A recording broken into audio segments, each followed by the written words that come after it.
ಓಂ ಶಾಂತಿ. ಇವತ್ತೆಲ್ಲರೂ ನಾವೊಂದು ಕಥೆಯನ್ನು ಕೇಳೋಣ.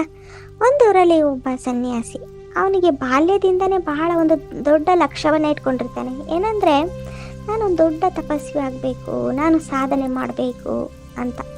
ಹಾಗೇನು ಮಾಡ್ತಾನೆ, ಚಿಕ್ಕ ವಯಸ್ಸಲ್ಲೇ ಹೋಗಿ ಕಾಡು ಮೇಡಿನಲ್ಲಿ ಅಥವಾ ಮತ್ತು ಒಂದು ಬೆಟ್ಟ ಗುಡ್ಡಗಳನ್ನೆಲ್ಲ ಹತ್ತಿ ಅವನು ಒಂದು ಗುಹೆ ಒಳಗಡೆ ಹೋಗಿ ತಪಸ್ಸನ್ನು ಮಾಡ್ತಿರ್ತಾನೆ. ಬಹಳ ವರ್ಷಗಳಾಗತ್ತೆ. ಅವನು ತಪಸ್ಸು ಮಾಡಿ ಅದಾದ ನಂತರ ಆಚೆ ಬರ್ತಾನೆ. ಆಚೆ ಬಂದಾಗ ಅವನಿಗೆ ಆದಂಥ ಕೆಲವರು ಶಿಷ್ಯರಿರ್ತಾರೆ.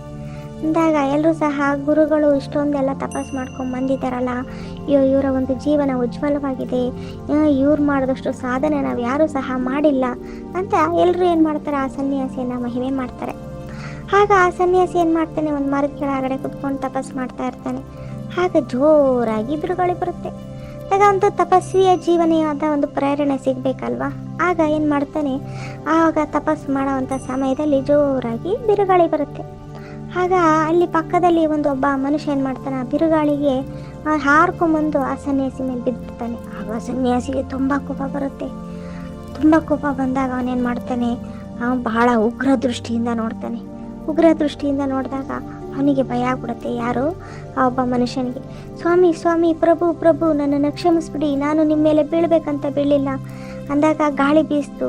ಆ ಗಾಳಿ ಬೀಸಿರೋ ಕಾರಣ ನಾನು ನಿಮ್ಮ ಮೇಲೆ ಬಿದ್ದೆ, ನಂದೇನು ತಪ್ಪಿಲ್ಲ ಸ್ವಾಮೀಜಿ, ದಯವಿಟ್ಟು ಕ್ಷಮಿಸಿ, ನನಗೆ ಶಾಪ ಕೊಡಬೇಡಿ ಅಂತ ಏನು ಮಾಡ್ತಾನೆ, ಅವನ ಕಾಲು ಕೈಯನ್ನು ಹಿಡಿತಾನೆ.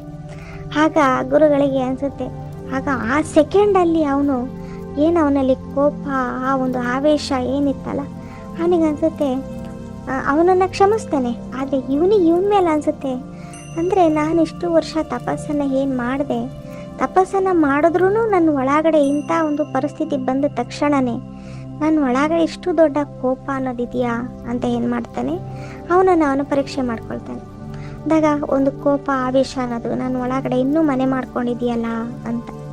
ಹಾಗೆಯೇ ಬಾಬರವರು ಸಹ ನಾವು ಮಕ್ಕಳಿಗೆ ಪದೇ ಪದೇ ಹೇಳ್ತಾರೆ. ಅಂದರೆ ನಾವು ಅಂದ್ಕೊಳ್ತೀವಿ, ಪ್ರತಿದಿನ ಯೋಗವಂತೂ ಮಾಡ್ತಿರ್ತೀವಿ, ಯೋಗ ಜ್ಞಾನ ಮತ್ತು ಎಲ್ಲ ನಡ್ಕೊಂಡು ಹೋಗ್ತಾ ಇರುತ್ತೆ ನಿಯಮ. ಆದರೆ ಯಾವಾಗ ಅಂಥ ಒಂದು ಪರಿಸ್ಥಿತಿ ಅಥವಾ ಅಂಥ ಒಂದು ಸಿಚುವೇಶನ್ ಬಂದಾಗ ನಮ್ಮಲ್ಲಿ ಗೊತ್ತಾಗುತ್ತೆ, ನನ್ನ ಒಳಗಡೆ ಎಷ್ಟು ಶಾಂತತೆ ಇದೆ, ಎಷ್ಟು ಮಧುರತೆ ಇದೆ, ಎಷ್ಟು ನಾನು ಸಹನೆ ಮಾಡ್ಕೋಬಲ್ಲೆ, ಎಷ್ಟು ನಾನು ಎಲ್ಲರಲ್ಲೂ ಸೇರಿ ಅಡ್ಜಸ್ಟ್ ಆಗಬಲ್ಲೆ, ನಾನು ಎಷ್ಟು ಅನೇಕರಿಗೆ ಗೌರವ ಕೊಡಬಲ್ಲೆ ಅಂದಾಗ ನೋಡಿ, ಆ ಒಂದು ಸಿಚುವೇಶನ್ ಬಂದಾಗಲೇ ಮನುಷ್ಯನ ಗುಣ ಅರ್ಥ ಆಗುತ್ತೆ.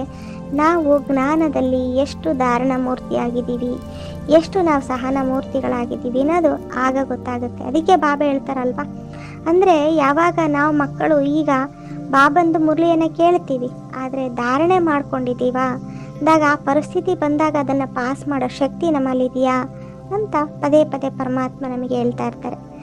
ಇವತ್ತಿನ ಕಥೆ ಇಷ್ಟ ಆದಲ್ಲಿ ಲೈಕ್ ಮಾಡಿ ಮತ್ತು ಶೇರ್ ಮಾಡೋದನ್ನು ಮರಿಬೇಡಿ.